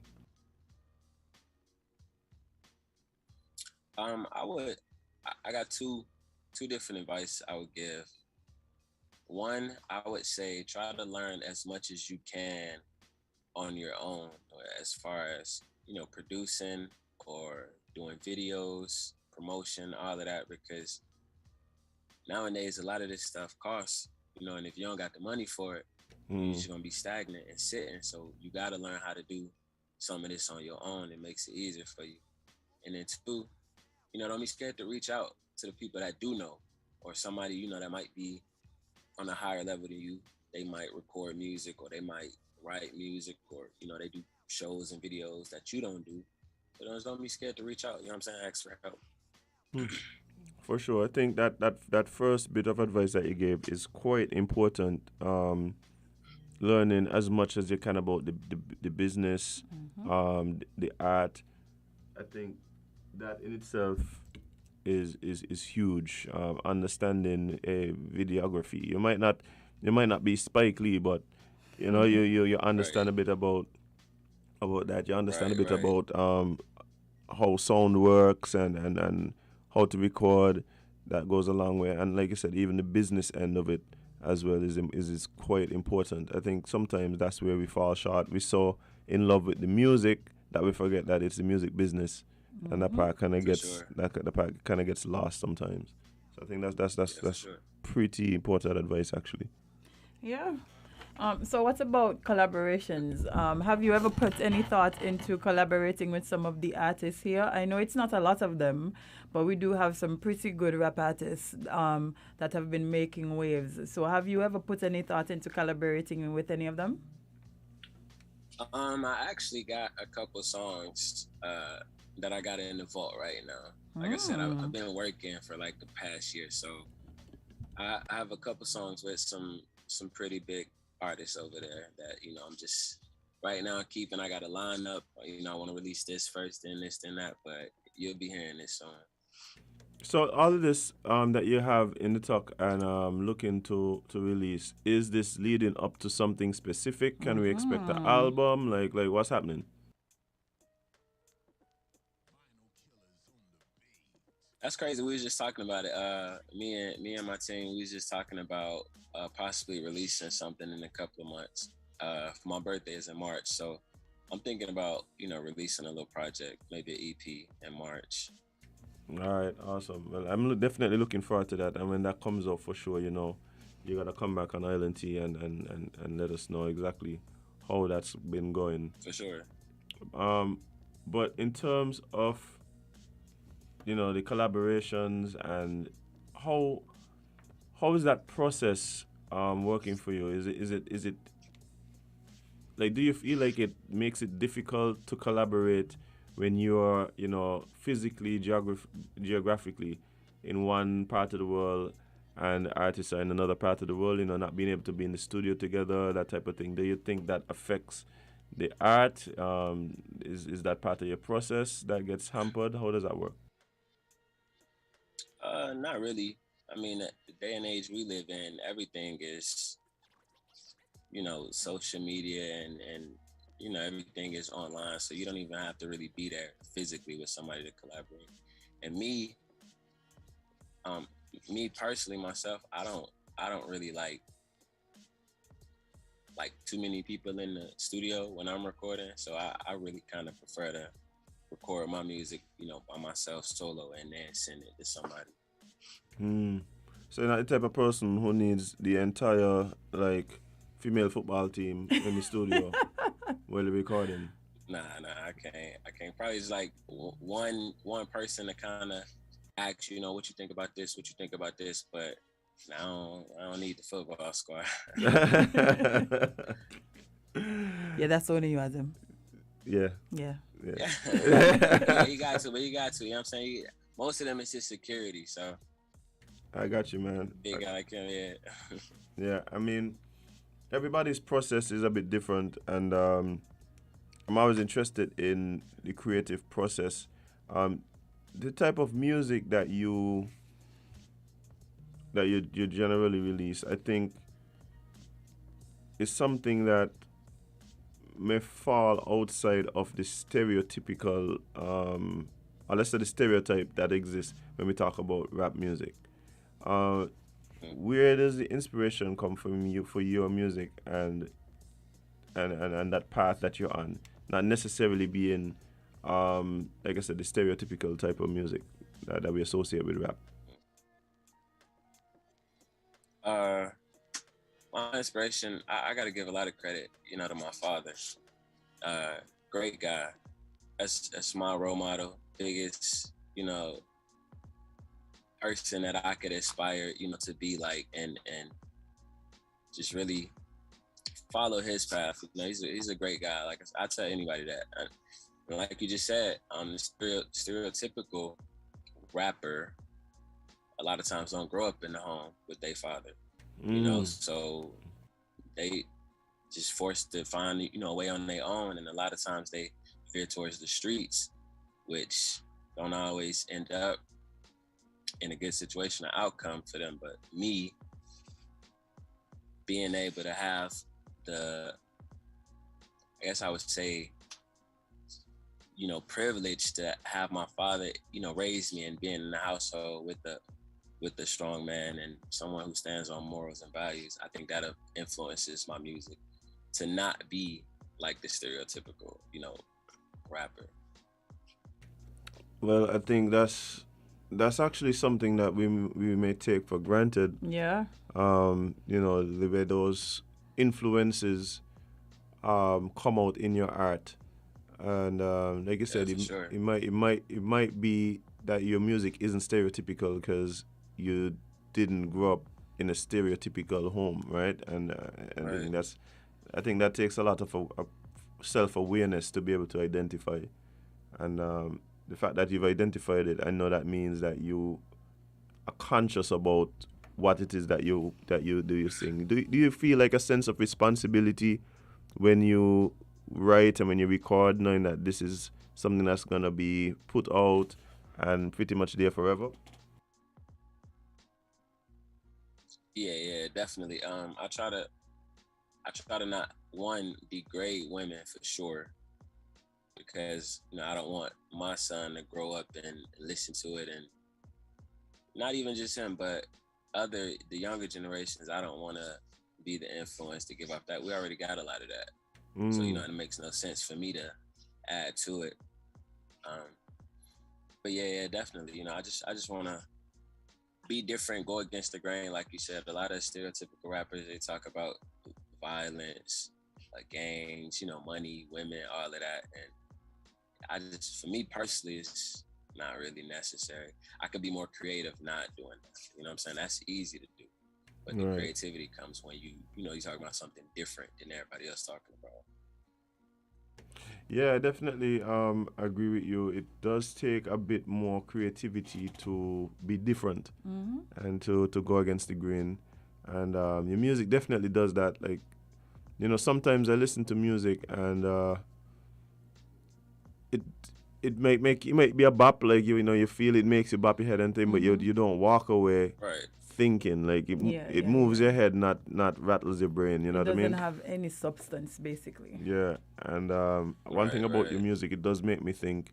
It does make me explore a bit more. What is it? The topic that you're speaking about, and I really appreciate music that does that, because a lot of it doesn't, to be quite honest. Yeah. A lot of it's starting to sound like the same old type of music, same lyrics, same content. Sure. Yeah.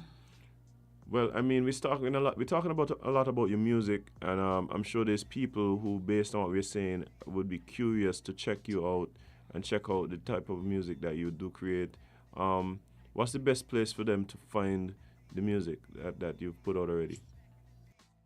The music is everywhere. You know what I'm saying? Anything you could think of: iTunes, Spotify, Deezer, Tidal, YouTube. It's Malik Young King on all social medias. And man, you can find everything there. All right, man. Well, I'm sure that our viewers and listeners are gonna take the opportunity to go and just check out your music. Those of them who have not as yet. I'm definitely a fan. You know this from way back, and I'm currently just really looking forward to new music and whatever you have coming up next. You for sure have a lot of fans here. We see some people on the live talking about how much they appreciate the music that you make.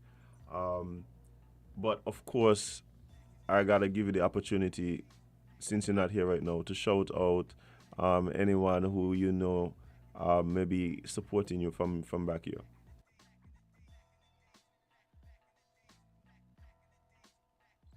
Man, shout out everybody in St. Kitts. Everybody's still supporting.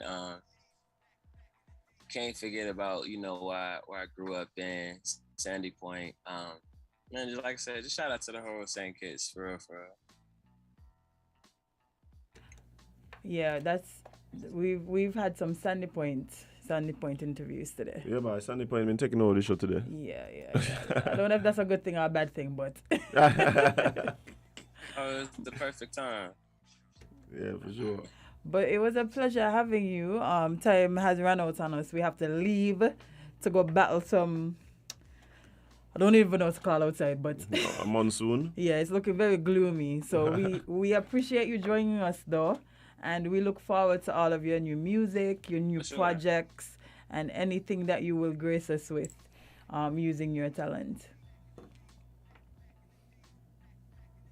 For sure. I appreciate that. All right, man. Thanks. Keep the link, Malik. We'll talk for sure soon, and look forward to your new music when it comes, man. All right, for sure, man. Appreciate that. You guys be safe. All right, man. You too. Boy, just like that, a rainy Thursday is done. Easy so, Jen. Easy so. Guys, one thing I must say, whenever it's raining, it always makes me laugh how Kittitians that treat rain like how the rest of the... Yes, it's thundering. What's happening? It's thundering. You won't ever be placed. But it always kind of makes me laugh how persons treat like rain like the rest of the world treats snow. Mm-hmm. But rain mean everything lock off. Yes, warm time. Yes, but I'm gonna be honest, guys. Please remain safe out there. It's obvious that we're gonna be having some rain over the next it looks like maybe a few days. Mm-hmm. So I'm asking everyone to prepare ahead of time.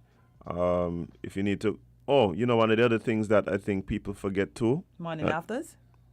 Yes. Very important. But I was being a bit more vague with it. Oh. I was gonna say go to the pharmacies. No, let me tell them. Let's be specific. Let's be specific. Go to y'all go get them things buyed. Y'all out here always talking about weather for the leather. Y'all love rain and want a leather. Remember, this is a holiday weekend, you know.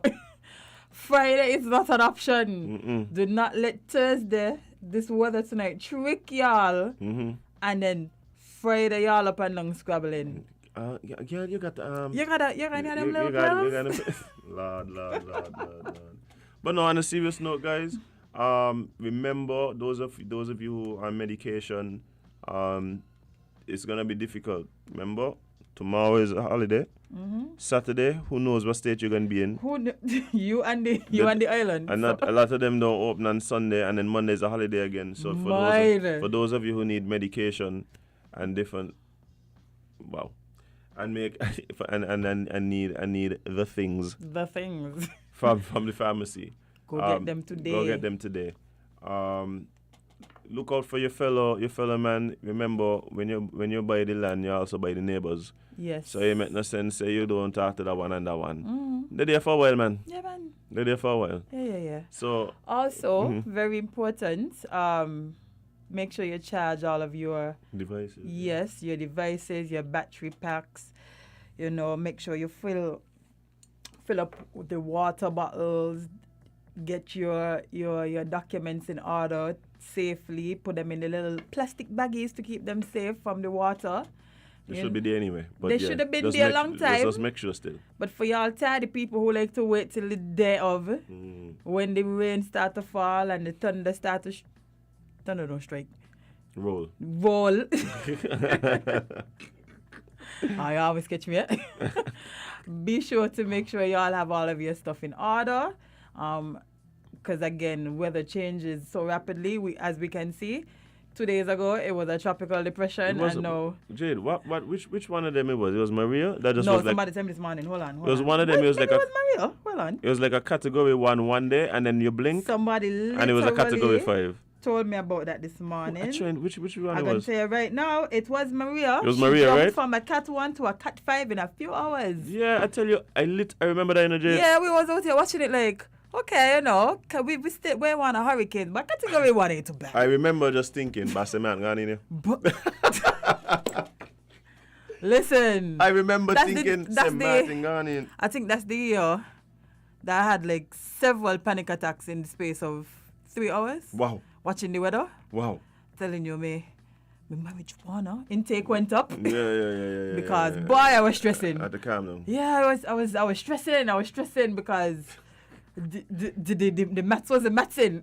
how we go from a 1 to a 5? There's a lot of numbers between there, you know. I remember, the people come on and the TV and say, "Oh, it's a category 1 hurricane and heading toward the Leeward Islands." Yeah, that's so guys, be safe out there. Yeah, no, category 1 still bad, but yeah, I went sleep, wake up, I hear the man say, category 5 storm Maria. I like, wait, what? Sorry. I said, I remember distinctly. I was watching it on TV. I remember distinctly thinking, he for category 5. That's what shift at the last moment, right? That's the time that he shift. Yeah. Boy, listen, Sekit has some close calls. That's the storm that is still over Barbuda. No, not Barbuda. Which island that storm clean up? Barbuda, Jade. Okay, yeah, I was correct. Let's not do that again. By the way, we clean up a couple of islands, well. But Barbuda was Dominica get a mystic touch too. But last night I tell you somebody that Sekit got better positionally. When it comes to storm, and they tell me Dominica. Oh, if Dominica? Boy, if Sekit get storm, they're gonna catch a boat to Dominica. I say again, they're gonna drown. But like, sir, in Dominica, right, the last couple of years, you understand there was so much rain that the bends in the rivers just decide to straight now. I tell you, some people too delusional for me, you know. I mean, I'm not country. The river just decide, you know what, we ain't gonna take this corner no more. Yeah, we're doing all of that. We'll just go straight to this town, to this church. I don't understand. It's your country and you love your country and you want to believe that your country is better than other people. But let's be real here. Be for real. Jade, people were seeing places in Dominica that they never knew existed. Okay. And you come telling me. Was covered by bush all these years since Christopher Columbus came here and tell people he discovered it. And you're telling me that Dominica better than take it storm-wise. Like, be for real. Be for real. But anyway, we don't want any type of storms to do any type of extensive damage. We're thankful for the little rain because Lord knows it's been hot. Well, this is probably why it's been so hot. Are you really, not Maria, what is her name? Fiona? Fiona got some things going on, you know. Usually, right, based on the weather, the dust or the heat surrounding the storm, that kind of slow it down. But Fiona fighting the heat. Fiona different. Fiona got something going on. The heat does make them worse, Jade. So it's something. Yeah. The Sahara does kind of the dry air, but I ain't studying nothing. Fiona just walk out, things turn up. The other day, literally 2 days ago, it was 20% chance of even forming into a system. And now look at us. Now we just been tropical depression, tropical storm. Who knows what's next? But well, I hopefully. Hope for the best. Guys, prepare for the worst. That's all you have to do. Yeah. Because Fiona come like she on a warpath. Fiona come like somebody bite her and she on the way to she husband. So nothing stopping this. Hopefully, again, she goes out into the water and works it out there, and nobody has to suffer because of her aggression. Yeah. But yes, and we could have a nice look, I could deal with a few scattered showers just to keep the place cool and that kind of thing. Yeah, I could deal with that. But guys, the truth is we just need to be safe, we need to be aware. And look out for your people in your community. Especially the older ones. Sometimes we're so busy trying to get ourselves organized. We recognize that there's people just down the road who could use a little help. So look out for Miss Janet. Ask her if there's anything she need. Go take a walk around she yard. Make sure there ain't got nothing that could just blow up and mash up she window them. Please look out for the elderly. Yeah, look out for the elderly. And also, again, very important, keep up to date with the NEMA pages. They have all the good information over there for you guys. They have all the updates. I'm so glad NEMA update you. I remember the only thing I didn't know about NEMA for a long time was NEMA, the National Emergency Management Agency. Boil all water before and after hurricane. Water may become contaminated. But for years. Remember that there? Yes. NEMA was actually on Voices yesterday talking about NEMA come a long way. Yeah, bye. Talking about the storm. I'm assuming they're talking. I have to go back and watch the episode, but I'm assuming they were talking about the storms because Mr. Abdi Samuel was on there. NEMA. You can't stop. You cannot leave. Oh my. Yes, the new and improved NEMA has all of the national updates for you guys, where you can find your district managers. It's 2 pages, NEMA SKN, one with a capital spelling and one with a common spelling. So, don't ask. I'm telling you what I see. I'm providing information to the public. But now we got things to do. We gotta leave, we gotta go, we gotta descend back, guys. Guys, please be safe again. Just be vigilant, okay? And also, remember to learn from the losses of others. Okay? And this has been the theme of the week, for real now. For real. Spend more time living your content than posting it all over social media. You live and we learn, boy. Wow. No, they live and they learn, because I've been learning from other people long time. You cannot find my business on social media as him. Same here. Listen, there's some information that not even Al Qaeda and ISIS could get out of me. And me getting a type it on Facebook. Waterboarding can't do nothing. Nothing. So that's your best? That they're going to be grave. That's your best? I was thirsty anyway. But guys, of course, please remember, you can't be everybody's cup of tea because you is not a mug. Yes, and before we go, one more small mention. What's Hopefully the weather holds up. You need something to do while you're home anyway. Be sure to tune in to a special episode of Voices today featuring Jabari Trotman, curator of the Island Archives podcast. Him and Devon will be discussing who are national heroes. The age-old question, eh? I'm telling you. The age-old question. So be sure to tune in to that at 11 a.m. Very interesting conversation to be had. All right, guys. See you guys next week. Sometime, hopefully Wednesday, because they make Tuesday a holiday. But Please. if not... Dr. Drew, please. We are begging. Don't do us this. Yeah. Give us back with holiday. Listen to the people. Listen to the people. You've been listening to the people all the time, you know. Yeah, listen to the people. Just guess a Tuesday. Small ask, but a big win. Guys, see you guys next week.